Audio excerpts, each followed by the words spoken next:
Following the widespread introduction of passenger trains with power-operated doors, the British Railways rulebook has been changed to introduce new instructions for station and depot staff.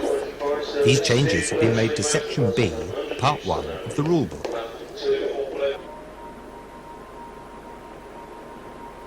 Let's begin by looking at a new instruction to staff getting into or out of passenger vehicles which are not in service.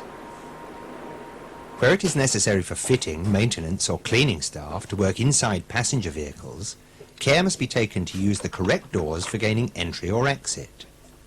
Where the vehicle has power-operated doors, the employee must only use a door that is provided for the use of train crew.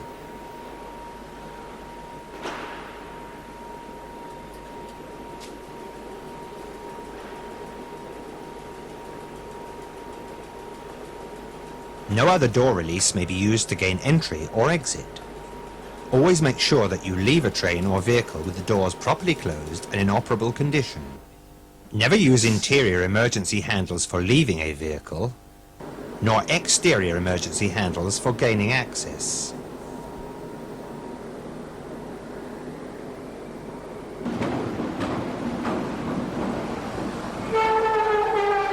Now let's look at the new instructions to platform staff. As a benchmark, let's begin with the starting of a conventional slam door train from a station.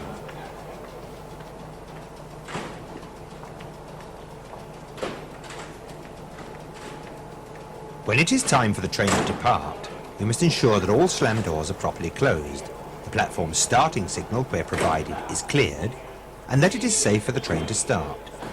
You now give the station work complete hand signal to the guard of the train by raising one arm above the head.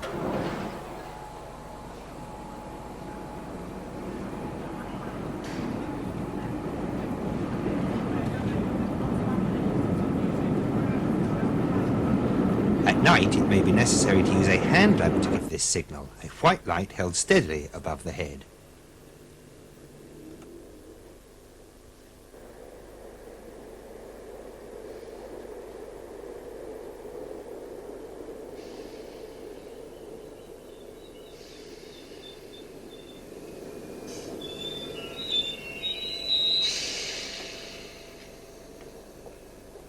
Now let's look at the starting of a power-operated door train worked by a driver and a guard.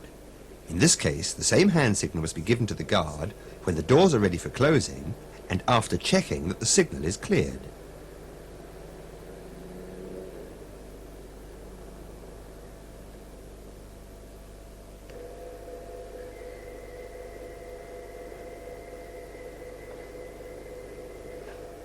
However, you must now check that all doors have closed properly, none are obstructed, and that nobody has been trapped by clothing.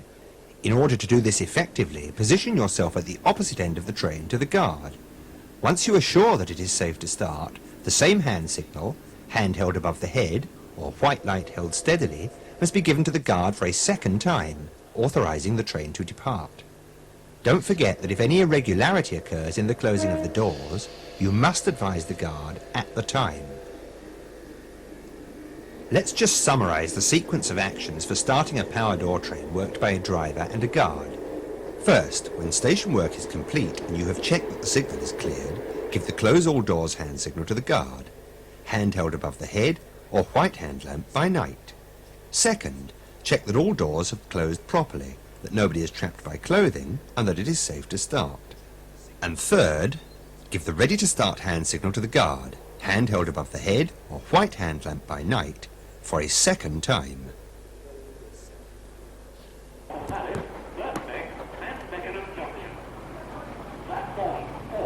On many lines throughout the country, passenger trains with power-operated doors are worked by driver only. Where a station platform is staffed, there is now a specific responsibility to be undertaken by the person in charge of the platform. When it is time for the train to depart, and after checking that the signal is cleared, you must first give the driver the hand signal to close all doors, hand held above the head, or a white hand lamp by night. This is the same hand signal as that given to the guard of a double-man train. Once all doors have properly closed, you must give the driver the ready-to-start hand signal, exhibiting a green flag. At night, this signal is given by means of a green hand lamp.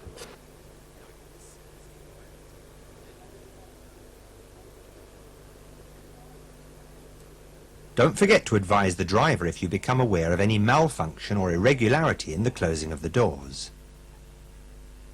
Again, let's summarise the sequence of actions in starting a power door train worked by a driver only. First, when station work is complete and you have checked that the signal is cleared, give the close all doors hand signal to the driver, hand held above the head or a white hand lamp by night. Second, position yourself so that you can see all doors along the whole length of the train. Third, check that all doors have properly closed, that nobody is trapped and that it is safe to start. And fourth, give the ready to start hand signal to the driver by means of a green flag by day or a green hand lamp by night.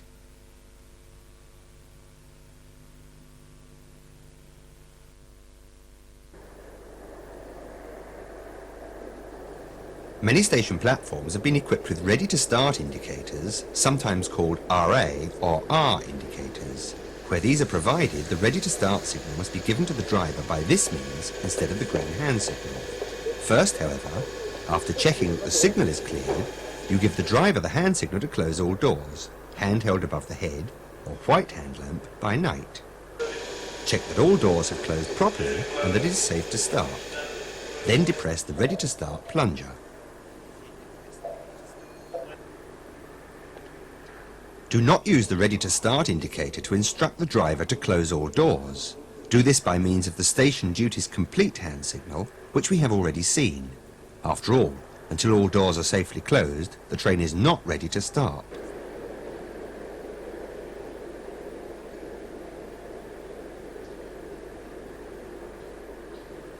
Finally, some stations will soon be equipped with closed door indicators in addition to the ready-to-start indicator. This indicator will display the letters CD when the appropriate plunger is depressed. Where such indicators are provided, you should operate the closed door indicator to advise the driver that the station duties are complete and it is time to close all doors. You must then ensure that all doors are properly closed, no person is trapped, and that it is safe to start before operating the RA indicator, authorizing the driver to start the train. Precision in carrying out these new instructions is absolutely vital to the safety and well-being of both our customers and staff. So please learn the new procedures thoroughly.